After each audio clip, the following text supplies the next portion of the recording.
Siamo qua con Sandro Poli, che è architetto ma che ha partecipato e contribuito al gruppo Superstudio per diversi anni. E queste sono le nostre 3 parole, Sandro: nomadismo, spazio e territorio. Sì.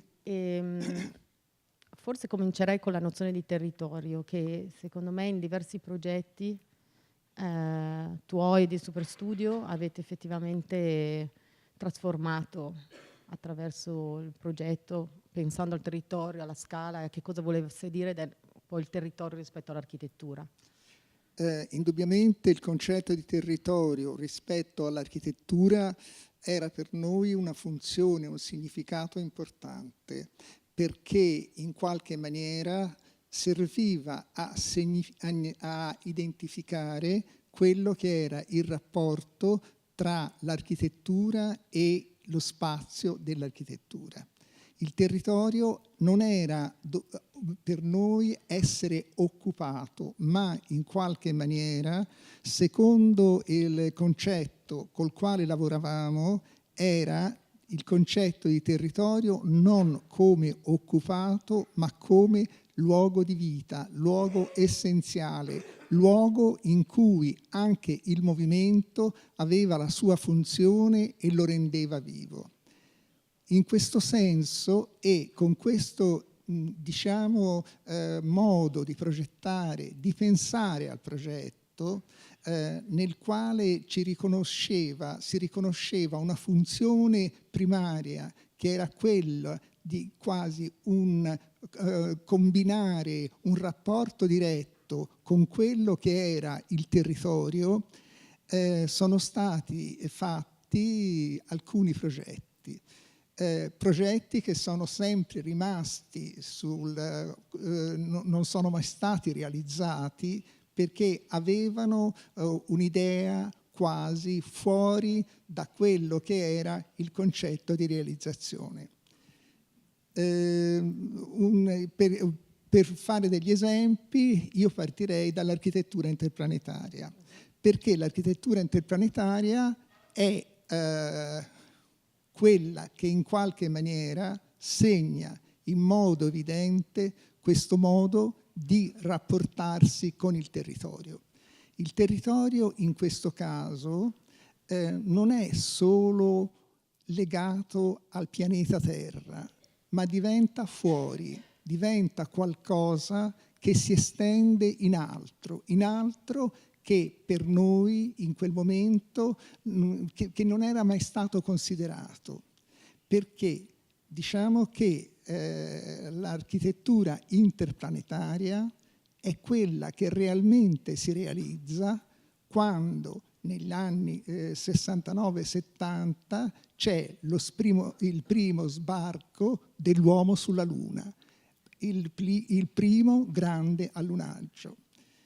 Secondo noi, in questo caso, la funzione del territorio non era solo quella di volarci sopra, ma era anche quella di intendere un rapporto che in qualche maniera avrebbe poi considerato e divenuto un significato diverso e un approccio diverso anche sul pianeta Terra.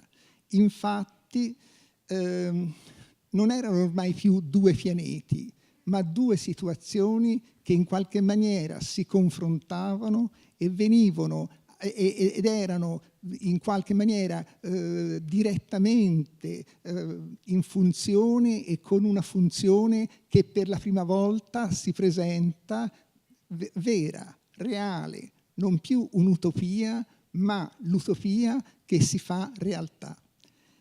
Era il momento in cui anche Marcuse aveva annunciato la fine dell'utopia, che non voleva dire la sua definitiva sconfitta. L'utopia non era stata sconfitta, ma l'utopia era ormai una realizzazione concreta. Era andare in territori e scoprire il rapporto con territorio fuori dalle rotte terrestri. Sandro,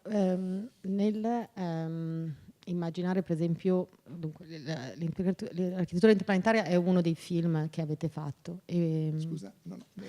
L'architettura interplanetaria è uno dei progetti, dei film che avete fatto. Sì.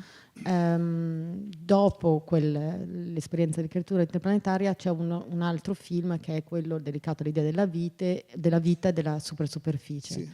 In qualche modo lì di nuovo a questa idea di territorio unite anche questa idea di nomadismo, cioè avete lì immaginato che un futuro il territorio sarebbe stato occupato da una griglia che avrebbe portato energia e tutto quello che era sufficiente, quindi permettere effettivamente un tipo di vita esatto. nomade o flessibile, che sì. è molto legato a quella che è la vita sì. che facciamo noi in questi giorni, ma l'avete in qualche modo anticipata 50 anni fa. Partirei da questo proprio, che il concetto di città, anche nel modernismo più attuale, porta a una staticità totale in cui l'individuo è dentro e non si muove e non cammina. Invece il nomadismo non voleva solo dire nomade perché non puoi vivere, ma per esempio se si pensa a certe culture, per esempio la cultura contadina, era un modo di muoversi, erano dei nomadi che si spostavano per andare a coltivare, a vivere, a riuscire ad essere anche in spazi abbastanza continui o diversi, ma dovevano spostarsi. Il modernismo aveva, secondo noi, ucciso questo, devastato questo, perché anche i contadini ormai erano legati ad una fetta particolare ed erano chiusi in questo. Per cui era ormai il momento di un nuovo nomadismo che non voleva assolutamente dire usare violenza, andare, ma andare per riconoscersi. Come ha detto Giovanna, per esempio, questo nostro progetto che appunto riguardava un concetto di vita diverso e abbastanza singolare, che creava una maglia distesa nel territorio che poteva darti tutto quello che ti può essere necessario per vivere.